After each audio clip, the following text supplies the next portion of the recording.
So next up we have France v Italy. Less of a marquee fixture, but definitely one that the French will be looking to try and kind of impress some of their home fans, even though the home fans won't be in, but just they will be back at home against Italy, a chance to kind of cut loose a little with a changed squad, but an exciting game. The game itself is set to take place this Saturday. That's the 28th. It's going to be at 8 o'clock Greenwich Mean Time, which is 9 o'clock. That's in the evening local time. Box office in the Stade de France, to be reffed by Nigel Owens. Lovely. It's to be cold and clear in Paris, but with only light winds, so it's a perfect night for rugby. Sounds good. Obviously, it's still winter over here, so the conditions are quite cool. But it's to be a nice prime time game. A nice winter game, and like as long as it's dry and as long as it's a little still, like even in the cold, there's scope for some lovely attacking 100%. Footy in even in the winter in the Northern Hemisphere. And for France, that's exactly what they'll be looking for. We're going to just look at both sides, I guess, and their prospects for the game and how they want to go about it.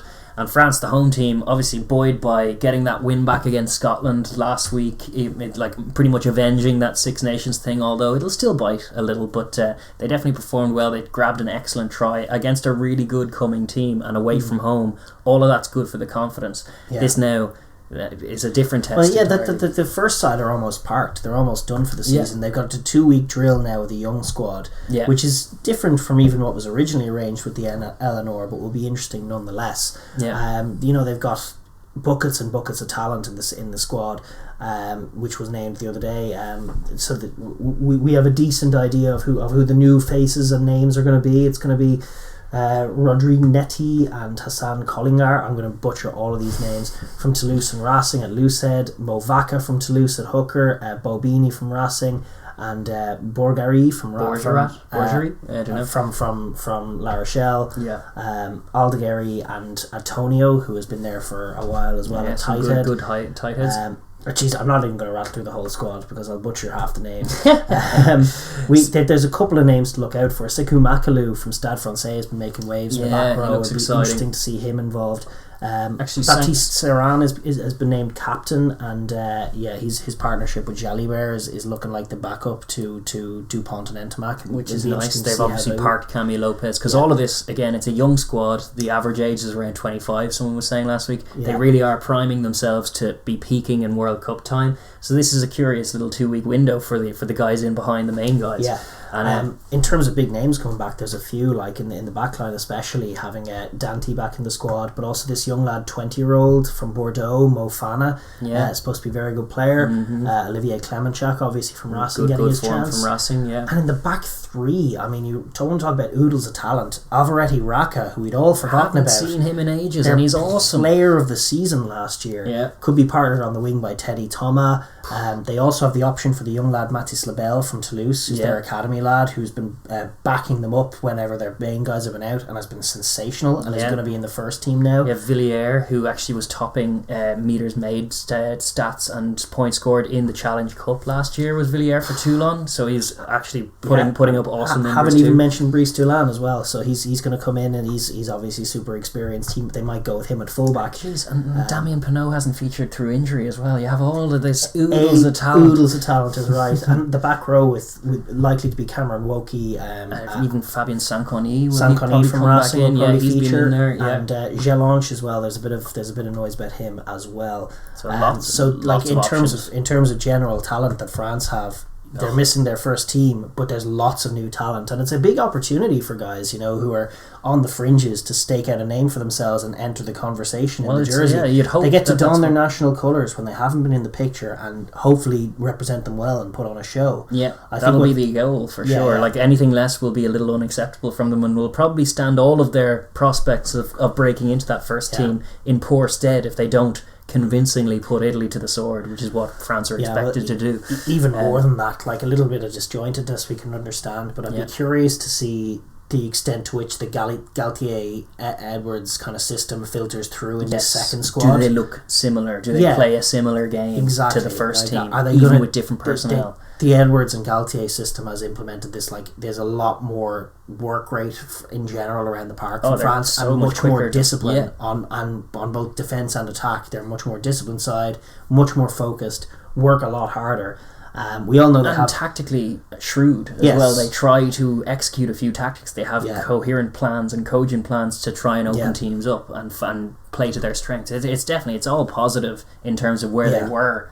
Like you zoom back 3 years ago and look at a French team, and you're like, but that was my point. That 3 years ago, it often looked like a squad that we have this week, where it was just a hodgepodge that was thrown together the week of with a bunch of top couture players that never really gelled or synced up with each other, and that's where you got the sort of stuttery performances. And I'm curious to see the degree to which it might filter through to them. How much can be done with these guys in a week when you consider they've been playing top couture's footy week in, week out for this whole thing. How much communication has been going on in the background. Is there top down communication going on in the background? You'd like to think so, because I do really think that coaching ticket are proper rugby brains to a man for sure, and seem to have a cogent plan for France and how France want to play, and presumably even with the personnel changed they'd want to try and implement that, so that'll be a point of focus for them, and it should be a point of focus for us just watching the game, because we don't know how it's going to look. Who are the guys who are going to stake out? There's got to be someone who makes a name for themselves and tries to force their name into the conversation.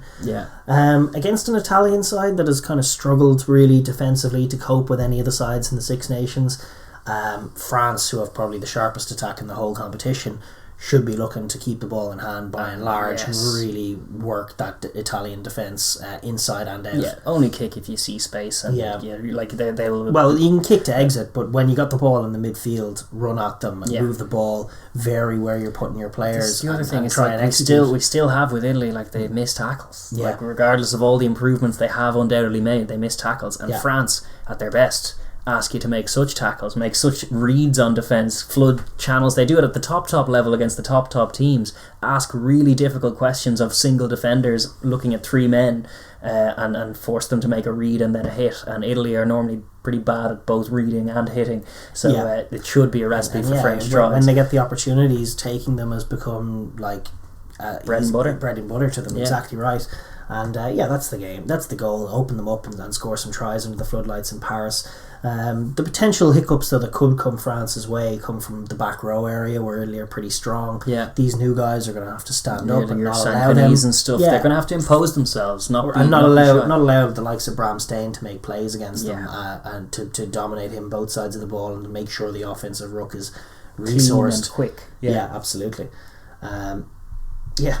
Well then, just in terms of just going to mention Baptiste Serran, who's going to lead them out from 9 as captain. We did learn that during the week, so his partnership with probably Jalibert as well, with Carbonell to come off the bench. He's kind of the senior guy there, definitely, and it's Petit General again, like Dupont in the main team. It's going to be on him and Jalibert to guide them through the game and to give direction to everything that they have. That's going to be vital as well. Just the penalty count as well, maintaining discipline, not allowing themselves to be disjointed is going to be vital as well. And the line-out's definitely an area that they like to strike off, like all set piece that could be disrupted. Italy are good on the defensive line-out. Bram Stain again. That's just a huge job on both hooker and line-out callers to get that right and to not allow Italy into the game. If they don't allow Italy into the game and they play their footy, even this change strip should have too much for them in terms of their offense and the way they move the ball. Just their ability to rack up scores. Then for Italy, it's a different test. It's an away trip to Paris. Obviously, it's a tough ask for any Italian team in history. But there are a few things that they can take heat from. The disjointedness of France. It is a new French team. They can look to try and exploit that. Use their big guys like Bram Stain, like Negri. It is disappointing that Pellegrini is out, obviously. We still wish him well. But even still, you have guys like Luca Bigi who've been impressive and physical in the tight. They need to try and make it a bit of a mess and slow France down. But I also am going to reiterate, they should not kick a 3-pointer in the first 20 minutes. This is your refrain on Italy. I'm going to refrain it on Italy every time I preview their games, because if I see them kick 3, if I see them start well and I see France disjointed and struggling to get their own rhythm, and it's 20 minutes of Italy ball and they are 3-0 or 6-0 up after the end of it all, I'm just going to storm out like, it's pointless, because France are going to score tries, and they're going to score tries in the last quarter for sure. So it's like, recognise that, be smart, Italy, for God's sake. You have your energy about you when the game begins. Try and convert it into points, not 3 points 7 points. I feel so strongly about it, and Italy are my best example of it. When you're outmatched and outgunned in a contest like this, you need to make every chance you have as much point, and you need to create as much points out of your minimal opportunities as you can. And there are nice dynamics in terms of their ball in hand. There have been shoots of sort of maturity about this team in recent times, and some positivity as well. They've got actually for the first time in a while a decent balance to the back line. Yes, they do. Canna and Garbisi are very good. They probe nice little conditions like nice little kicks in behind. They've got great attacking footballers in Zanon at 13, Minozzi obviously in the backfield, and Bellini as well. Those guys can finish tries, so they have a danger and a threat out wide, as well as a 10-12 combination that can both pass and kick, which is crucial. So mixing up that ball as they did against Scotland and plotting a course around the field is going to be vital for them. That's their winning conditions. They need to own the territory game and force the young French sort of line out to operate under pressure, and it's 22. Force a bit of panic out of a disjointed French team. That's where the likes of Bram Stein come in. So you can kick the ball, probe the corners, move them around, get on top in that territory game, and then attack them at line out. And Bram Stein's performance in particular, I think, is going to be vital. Huge, especially without Pellegrini. He's going to have to do double the work, and he's already doing a lot of work for them. Against this young French team, if they get their confidence up, they could absolutely hose Italy. Yes. So early jitters, and it is true, you're right to say that they need to capitalise if they can get them, but creating them is going to be vital, and they're going to need Bram Stein to get in, to disrupt their ball, to make everything a mess on defence, and then to impose himself physically on offence. And Negri as well, and some of those other guys in that pack are going to need to step up and make plays and win contacts. And if they do that, if they can probe their way and get on top in the 22, they could, cause France to overplay it and overthink it and get a little bit of nervous out there, because they're a young side with not a lot of experience, especially up front. This is it. Like against a young side, if they can catch them napping, and if they can score first, go 7-0 up, maybe even 14-0 up, then the panic could start. Whereas 6-0 will never do that. France will just patiently work their way into the game and back their fitness and back their attacking chops to see them through. But if you can shop them with a lead, then maybe there's a chance. But then the other thing is defense, because there are a few familiar refrains with our previews of Italy. One of them is me asking for them to not kick 3-pointers. You've done that every time. I've done it every time. They keep letting me down. They never listen to you. They've yet to listen to me. They did listen to you, however. You asked them last year to mix up their kicking game. They have. And now they have Canna at 12, and they've mixed it up, and that's good. But the common refrain from both of us is tackles. My God, Italy, fix your tackling. It happens every time. It's been years. Last time out against Scotland, watching the game, it felt like they were doing a little bit better. But they still actually missed, I think it was 32 tackles from 110 attempts at a tackle, which is one of the lowest sort of tackle efficiency rates out there. And this was against a Scotland side that weren't moving the ball. No, they weren't being very dangerous at all. So it's little plays like the Xander Fagerson try, which was a comedy, but the reality of that try that was scored by Scotland against Italy the last time out when they played was that Italy just stopped. There was no whistle. It was a little bit of an awkward ball, but it was live football. And then Xander Fagerson, a metre out from the line, was allowed to just trot over with Bellini, and I can't remember who else was there. Bellini was criminal. They both stopped though. Both stopping and just looking at him do it. And it's the absolute soullessness that you see sometimes in the Italian defence that would break your heart, and that would convince you they can never win a game. If you can't put your body on the line and defend your line at test level with everything that you have, throw a shoulder in, for God's sake. Look at what the Argentinians have been doing. Throw yourself in there. That's absolutely, it is criminal, and that's exactly what they're missing is that proper soul and proper work ethic and tackle success on defence, where they're getting out of the line and sticking big hits.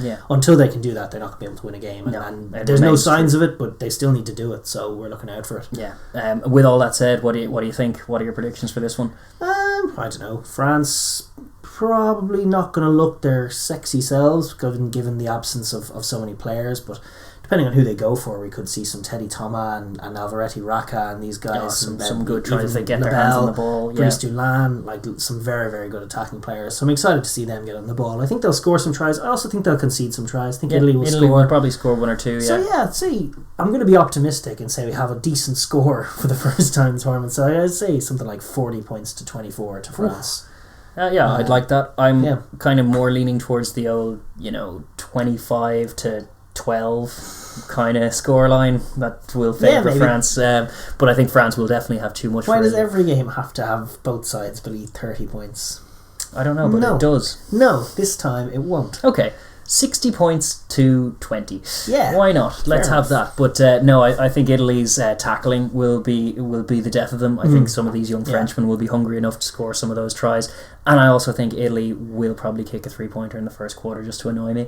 They will. Yeah, so they'll be in the game. So they might finish on 10. Actually, 10 points to Italy. That's what I'm saying. I'm going to say one converted try in the 70th minute. I'm going to say 19 all tries, 3 tries. So that'd be change nice. it up. 40 to 19. That'd be excellent. Jeez, I'd root for that 100%. But I think France have a little too much for Italy. Probably changes.